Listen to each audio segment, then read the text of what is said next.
जय हिंद दोस्तों, welcome to my channel. आज हम पढ़ेंगे तत्वों का वर्गीकरण एवं गुण धर्मों में आवर्तता।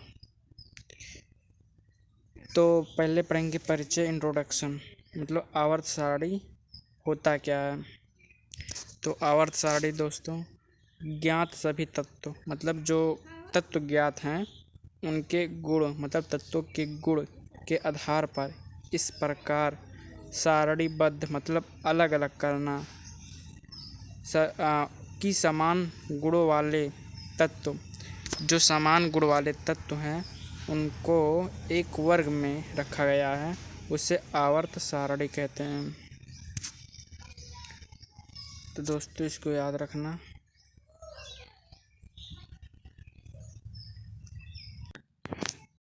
तत्व किसे कहते हैं? तत्व एलिमेंट्स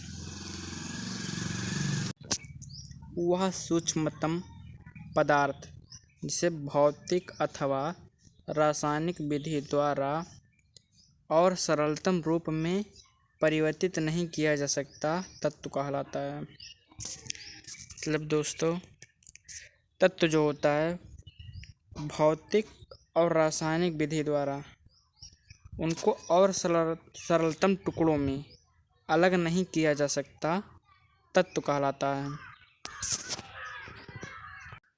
मान लो दोस्तों कोई पदार्थ है तो इनको और सरलतम रूप में तोड़ा नहीं जा सकता, तत्व कहलाता है।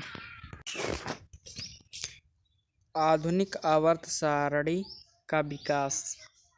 आधुनिक आवर्त सारणी का विकास कैसे हुआ और कौन कौन से वैज्ञानिक किए थे?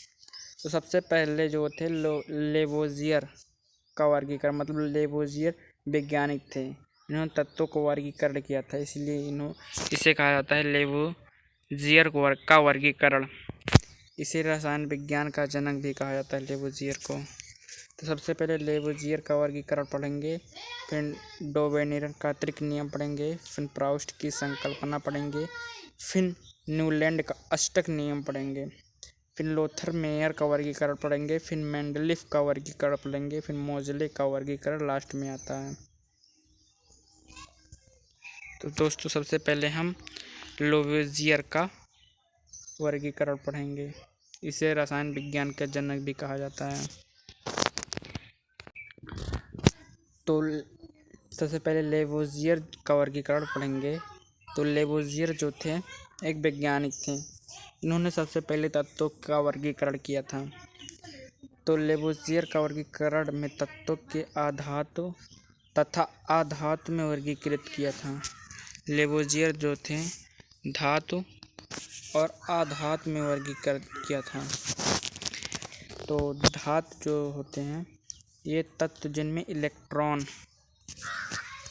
त्यागने की प्रवृत्ति होती है, धातु कहलाता है। इलेक्ट्रॉन त्यागने की प्रवृत्ति होती है, धातु कहलाता है। जैसे दोस्तों इस सोडियम है तो सोडियम से इलेक्ट्रॉन का निकलना मतलब त्याग करना। जब तत्व से इलेक्ट्रॉन त्याग करते हैं तो वह धातु के रूप में होता है।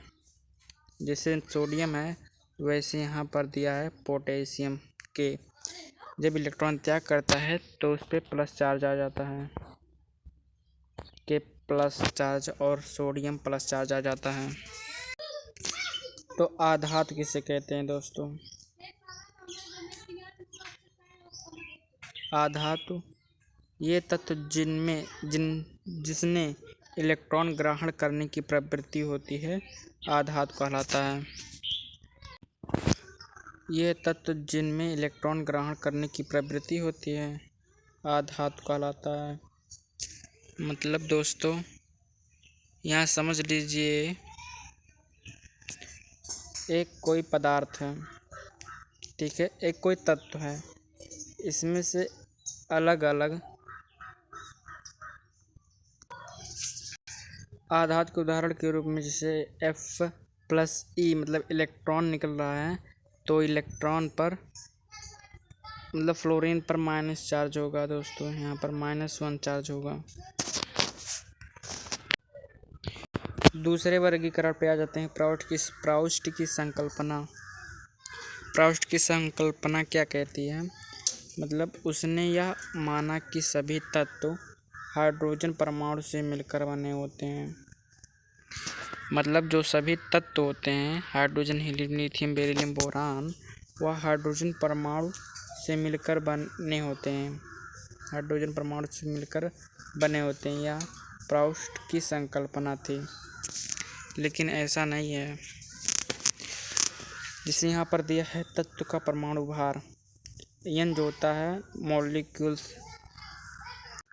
यहाँ पर एन का मतलब है नंबर ऑफ एलिमेंट, मतलब जितने एलिमेंट हैं हाइड्रोजन परमाणु का परस्पर, मतलब जितने भी एलिमेंट तत्व हैं वो हाइड्रोजन परमाणु से मिलकर बने हैं, लेकिन ऐसा नहीं है। इनकी अवधारणा संकल्पना गलत सिद्ध हुआ था। प्राउस्ट की संकल्पना का 2 सीमाएं क्या थीं? पहली बात, सभी तत्व हाइड्रोजन परमाणु से मिलकर नहीं बने होते हैं। सभी तत्व का परमाणु भार पूर्णांक में नहीं पाया जाता है। पूर्णांक का मतलब होता है वह दशमलव में नहीं होता है, मतलब रियल नंबर में नहीं पाया जाता है। जैसे Cl क्लोरीन हो गया, तो क्लोरीन का परमाणु भार जो होता है 35.5 है। और इस स्ट्रोंशियम हो गया, तो स्ट्रोंशियम का परमाणु भार जो होता है 87.5 होता है। यह थी प्राउस्ट की संकल्पना की सीमाएं एवं दोष। और यह थी प्राउस्ट की संकल्पना, मतलब ये तत्व जो हाइड्रोजन परमाणु से मिलकर बने होते हैं प्राउस्ट की संकल्पना कहा जाता है। लेकिन इनका सीमाएं और दोष मतलब ये सब हैं। इनकी संकल्पना गलत सिद्ध हुई थी। तीसरा दोस्तों पढ़ते हैं डॉबेरीनर का त्रिक नियम। डॉबेरीनर का त्रिक नियम क्या था? पहली बात, डॉबेरीनर एक वैज्ञानिक थे। इन्होंने तत्व का वर्गीकरण किया, तो इसलिए इन्हें डॉबेरीनर का त्रिक नियम कहा जाता है। इनमें समान रासायनिक गुणों वाले तत्वों को तीन तत्वों के समूह बनाए थे। मतलब जैसे कोई तीन तत्व ले लिया, समान गुण वाले तत्वों को तीन का समूह बनाए थे। जैसे लिथियम, सोडियम, पोटेशियम। तो लिथियम, पोटेशियम, सोडियम समान गुण वाले तत्व हैं, तो इनको तीनों को एक एक ग्रुप बनाकर किया था।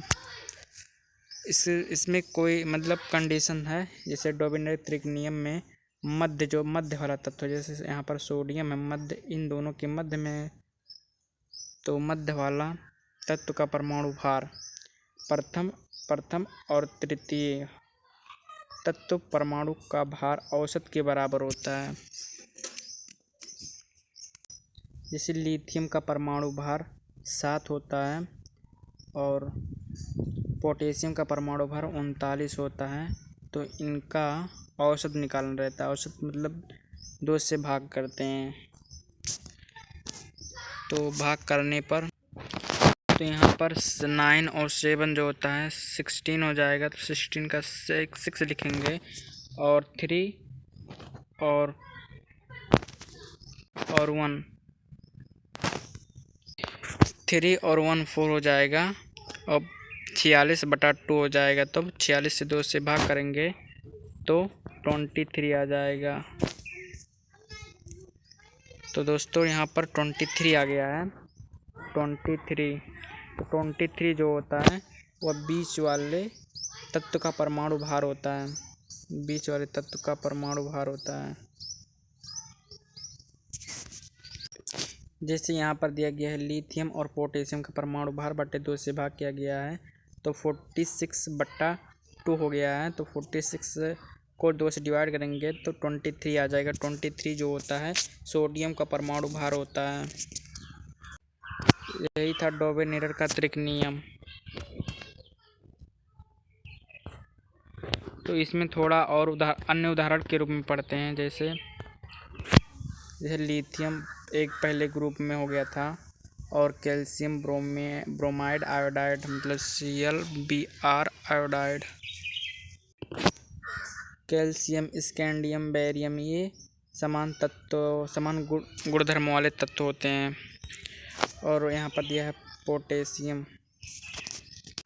ये जो तीन तत्व का समूह बनाया गया है, इस तत्व के गुणधर्म समान होते हैं। डॉबेरिनर का त्रिक नियम की कमियां। यह नियम सभी तीन तत्वों के लिए मान्य नहीं है, जिसकी समान गुण एवं परमाणु भार बढ़ते क्रम में होते हैं। इनका भी नियम गलत सिद्ध हो गया था। जिससे हाइड्रोजन दिया है और लिथियम सोडियम दिया है, तो इनका परमाणु भार जो होता है पहले और तीसरे वाले परमाणु भार जोड़ने पर लिथियम का परमाणु भार नहीं आता है, तो इसीलिए यह गलत सिद्ध हो गया। डॉबेरिनर का त्रिक नियम गलत सिद्ध हो गया था। चौथा नियम पढ़ते हैं, न्यूलैंड का अष्टक नियम।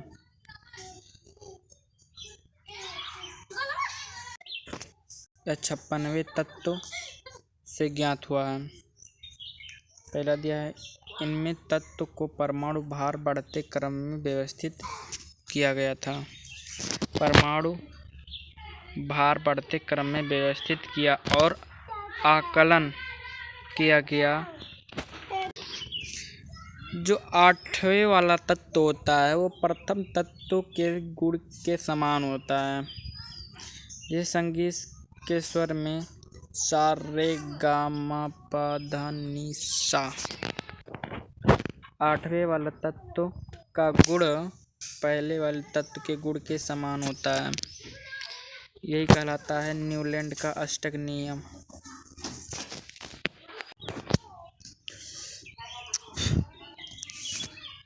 जैसे जो फ्लोरीन का गुण होता है वो लिथियम का गुण होता है। जैसे यहाँ पर क्लोरीन है और यहाँ पर सोडियम है, तो 8वें पर क्लोरीन है और पहले पर सोडियम है, तो जो क्लोरीन का गुण होता है वो सोडियम का गुण होता है। यही न्यूलैंड का अष्टक नियम होता है। तो न्यूलैंड की कमियां। न्यूलैंड की क्या क्या कमियां थी, मतलब अक्रिय गैस जैसे helium, sodium, Ar, Kr krypton, X ईजेनॉन, Rn radon आदि मतलब अक्रिय गैस होते हैं। अक्रिय गैस की खोज के पश्चात जो होता है मतलब बाद, यह नियम स्वतः ही गलत हो गया था। मतलब कुछ दिन तक यह नियम सही था, लेकिन जब इनसे मतलब पहले वाले वैज्ञानिक थे उन सब का भी गलत हो गया। इनके बाद जो वैज्ञानिक आए थे तो इनका नियम गलत सिद्ध हो गया था। यह नियम जो था परमाणु क्रमांक 20 तक लागू होता है। न्यूलैंड का अष्टक नियम जो होता है परमाणु क्रमांक 20 तक लागू होता है। अब पढ़ेंगे लोथरमियर का वक्र।